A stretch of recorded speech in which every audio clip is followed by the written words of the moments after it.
Good morning, all of you. I am Radha. I am here with my presentation, and today the topic of my presentation is the modern fiction.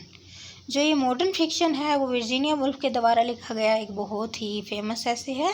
इसमें उसने एक जो novel होता है उसके लिखने के लिए जो ज़रूरी चीज़ें होती हैं, एक नॉवल को हम क्यों लिखते हैं, किसी नॉवल को लिखने का क्या रीज़न होता है, उसका वर्णन किया है।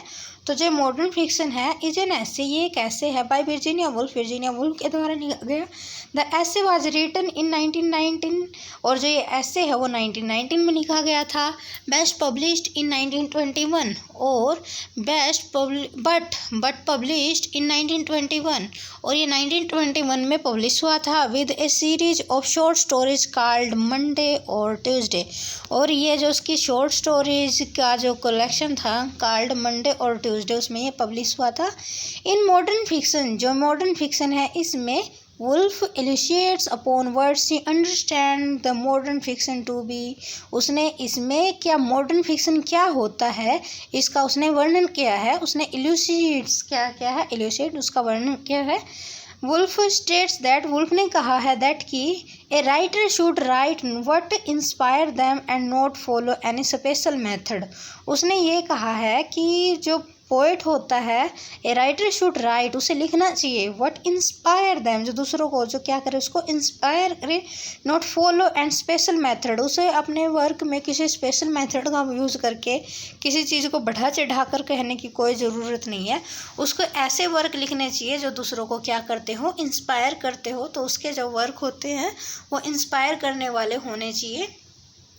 इन मॉडर्न फिक्शन, जो मॉडर्न फिक्शन है इन 1919, जो 1919 में लिखा गया था, वर्जीनिया वुल्फ टेक्स इश्यू, उसने एक इशू उठाया है विद दोज एडवर्डियन नॉवेलिस्ट, जो एडवर्डियन नॉवेलिस्ट हैं उनके ऊपर, written in the early year of 20th century, जो हमारे 20th सेंचुरी है उसकी शुरुआत में जो लिखते थे, who in the same way might be seen as the relics of 19th century realism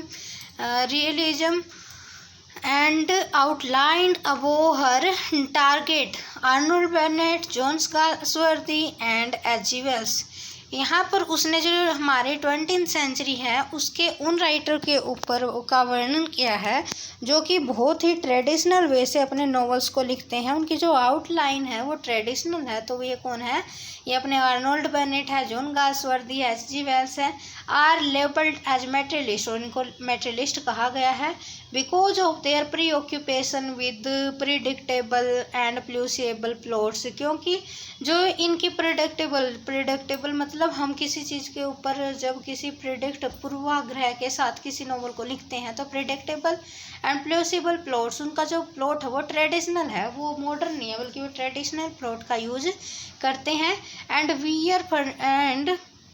and their interest in describing the exterior detail, और जो वे नॉवल लिखते हैं उसमें वे एक्सटीरियर जो डिटेल है उसको बताते हैं।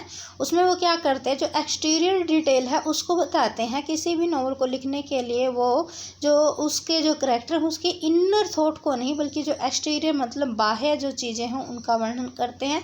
जैसे कि किसने कैसे ड्रेस पहन रखी है और उसका ने खाना ऐसा बनाया है, उसके घर का फर्नीचर ऐसा है, तो इस तरह की जो डिटेल है वो देना वो ज़्यादा पसंद करते हैं। तो ये क्या एक्सटीरियर डिटेल देते हैं। The clothes of the character, एक करैक्टर के क्लोथ्स, वियर जो उसने पहन रखे हैं, फर्नीचर इन ए रूम, एक रूम का फर्नीचर कैसा है। When what Woolf as a reader really wants to know is what is going on, और इसमें when what Woolf as a reader, जो रीडर के रूप में जो वुल्फ है, रियली वांट टू नो, वो कहती है कि हम वास्तव में ये जानना चाहते हैं what is going on the head of their character, कि जो करैक्टर है उसके दिमाग में क्या हो रहा है, उसके माइंड में क्या चल रहा है, ये पता होना चाहिए।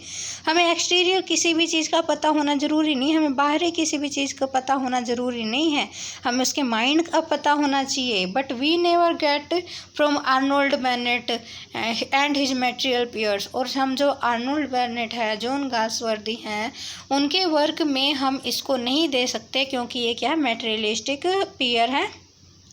Written need to turn away from their material and instead embrace what she calls a short story by Russian writer Anton Chekhov. अब उसने क्या कहा, embrace what she calls spiritual in order to make fiction anew relevant. उसने ये कहा है कि जो ये राइटर हैं कौन कौन, आर्नोल्ड बर्नेट है, जॉन गाल्सवर्दी, एच.जी. वेल्स हैं, ये क्या है, मटेरियलिस्टिक राइटर है, ये मटेरियल के ऊपर लिखते हैं, लेकिन एक जो रीडर होता है उसको स्पिरिचुअल थिंग्स का ज़रूरत होती है, उसे स्पिरिचुअल जो आइडिया है उसकी ज़रूरत होती है। तो वो कहती है कि किसी भी राइटर को मटेरियल की जगह पर स्पिरिचुअल जो किसी भी चीज़ का जो इंटरेस्ट है उसकी ज़रूरत होती है। Embrace what she called short story by Russian writer Anton चेको।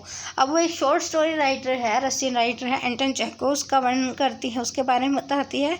गैसव, उसका जो वर्क है वो है गैसव, इन विच, जिसमें the action of the plot, जो नथिंग मच हैपन, कुछ भी ज़्यादा नहीं होता, the story based on the mood and character rather than action of the plot.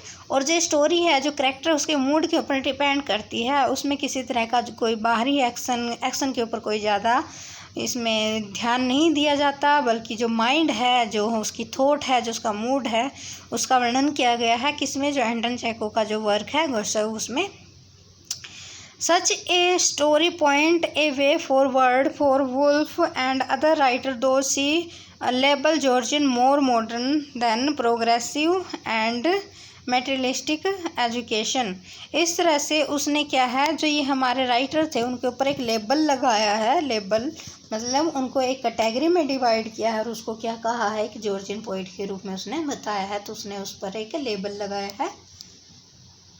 अब हमें क्या पता चला कि जो वर्जीनिया वुल्फ का जो ऐसे है इसमें उसने एक राइटर के द्वारा किस तरह से अपने नोवेल का वर्णन करना चाहिए इस बात के ऊपर ध्यान दिया है, इस बात के बारे में बताया है। उसने ये कहा है कि जो मॉडर्न फिक्शन होता है उसमें जो हमारे नोवेलिस्ट हैं such as Arnold Bennett, John Galsworthy और जो एच.जी. वेल्स हैं, ये सारे के सारे मटेरियलिस्टिक राइटर हैं, क्योंकि ये जो बाहरी है एक्सटीरियर थिंग्स हैं उनका वर्णन करते हैं। इनके द्वारा कोई भी जो स्पिरिचुअल थिंग्स हैं उनका वर्णन नहीं किया जाता, लेकिन जो रीडर होता है उसे मटेरियलिस्टिक थिंग्स की ज़रूरत नहीं होती, उसे ये पता होना चाहिए कि कैरेक्टर के माइंड में क्या चल रहा है, उसके हेड, उसके दिमाग में क्या चल रहा है, उसकी थॉट क्या है। तो वो ये कहती है कि हमें इनकी तरह नहीं लिखना चाहिए जैसे कि ट्रेडिशनल वे से लिख रहे हैं जो हमारे आर्नोल्ड बेनेट हैं, जॉन गाल्सवर्दी हैं, एच.जी. वेल्स हैं, इनकी तरह से नहीं, बल्कि हमें जो एंटन चेको है उसकी तरह से लिखना चाहिए। जो उसका वर्क है गैसव, उसमें उसने बहुत ही कम प्लॉट का यूज़ किया है, लेकिन उसने जो करेक्टर का जो माइंड है उसको बहुत अच्छी तरह से उसने बताया है।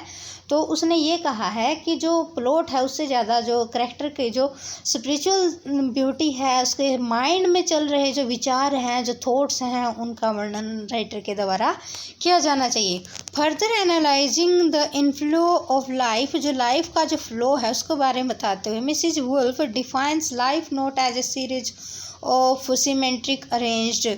उसने ये कहा है कि जो लाइफ है वो एक लाइन में चलने वाली कोई चीज़ नहीं है, लाइफ में उतार चढ़ाव आता रहता है, लाइफ कभी भी एक सीरीज में नहीं चलती है जैसे कि जो हमारे नोवेल है उनमें चलती है।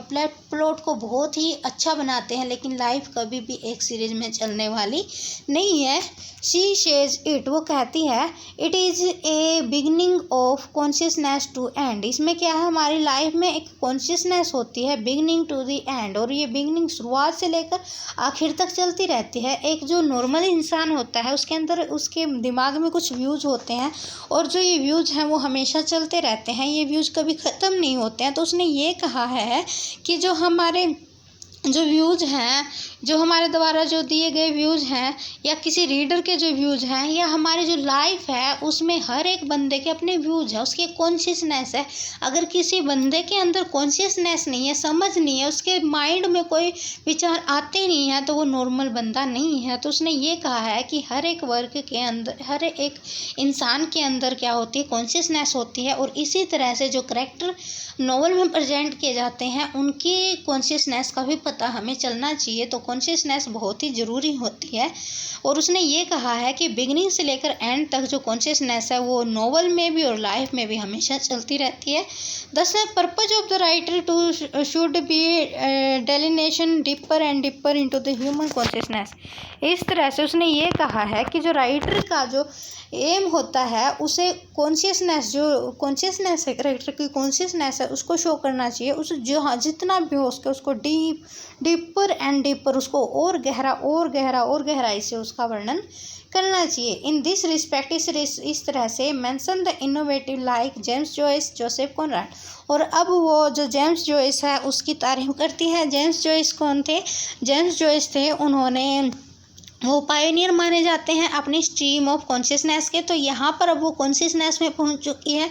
हम ये जानते हैं कि जो वर्जीनिया वुल्फ थी वो जो हमारी स्ट्रीम ऑफ कॉन्शियसनेस है, टर्म है, टेक्निक है, उसकी पायनियर थी। तो उसने यहाँ पर जो अपना मॉडर्न फिक्शन जो नॉवल है उसमें भी जो स्ट्रीम ऑफ कॉन्शियसनेस से रिलेटेड जो उसके व्यूज़ हैं, कॉन्शियसनेस के बारे में जो होना उसके लिए ज़रूरी है, उनका वर्णन उसने यहाँ पर किया है कि कॉन्शियसनेस तो हमेशा चलती है। और जो कॉन्शियसनेस है वो हम जेम्स जॉयस, जोसेफ कॉनराड के वर्क में देख सकते हैं। तो किसी भी वर्क में जो कॉन्शियसनेस है वो होनी बहुत ही ज़रूरी है।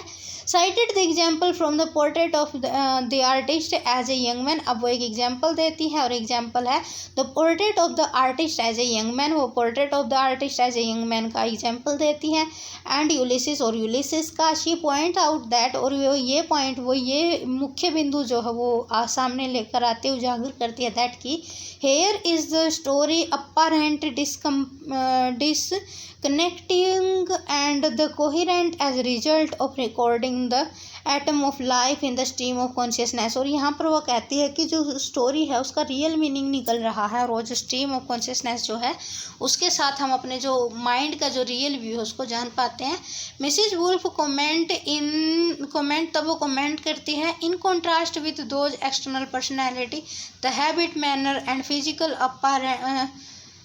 Material Mr Joyce is spiritual. इस तरह से वो कहती है कि ये जो राइटर है वो मेटेरियलिस्टिक नहीं है बल्कि ये क्या स्पिरिचुअल है। अब वो कंपेरिजन करती है जो जेम्स जॉयस है, जो स्पिरिचुअल राइटर है, वो जो हमारी कॉन्शियसनेस के बारे में लिखते हैं जेम्स जॉयस की, और जो हमने आर्नोल्ड बेनेट जॉन गाल्सवर्दी के बारे में पढ़ा था। तो वो कहती है कि वो तो मेटेरियलिस्टिक राइटर थे, लेकिन जो हमारे ये मिस्टर जॉयस हैं, जेम्स जॉयस है, ये स्पिरिचुअल राइटर हैं।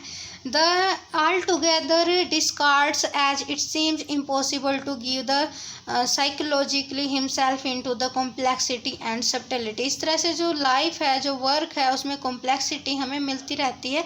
और इनर लाइफ की एक जो करेक्टर है उसकी इनर लाइफ में कौन कौन सी कॉम्प्लेक्सिटीज़ हैं, कौन कौन सा पेचीदापन है, क्या क्या उसके विचार हैं, उनका हमें पता चलता है। जैसे कि हमने जो लास्ट में जो हमने यूनिट की थी उसमें हमने मिसेज डोलोवे के बारे में पढ़ा था, और फिर टू द लाइट हाउस में मिसेज रैमसे के बारे में पता चला था। तो मिसेज रैमसे के बारे में पता करने के बाद हमें ये पता चला था कि उसकी रियल थॉट क्या है। तो उसने ये कहा है कि इन सब के साथ हम जो उसकी इनर ब्यूटी है उसको हम देख सकते हैं। Himself into the complexity and subtlety of inner life, जो उसकी माइंड में चलने वाली जो लाइफ उसके बारे में हम पता कर सकते हैं। इन कंक्लूजन, इस तरह से मिसेज वुल्फ है इन मॉडर्न फिक्शन जो उसका ऐसे है उसमें pledge not to the narrow mind. उसने ये कहा है कि हमें नैरो माइंड नहीं होना चाहिए, हमें अपने वर्क को एक लिमिटेड उस तक नहीं रखना चाहिए, बल्कि हमें एक बहुत बड़े दायरे के साथ अपने दिमाग की जो शक्ति है उसको जानने के साथ अपने वर्क को आगे बढ़ाना चाहिए। हमें नैरो माइंडेड नहीं बनना चाहिए। माइंड एंड कन्वेंशनल, उसने ये कहा है कि हमें कन्वेंशनल नहीं बनना चाहिए कि जैसे दूसरों ने लिखा था वैसा ही प्लॉट बनाकर हम एक लाइफ को एक सीरीज में ले जाते हैं, कि अपने नॉवल को एक सीरीज में ले जाते हैं। उसने कहा कि हमें कन्वेंशनल नहीं बनना चाहिए।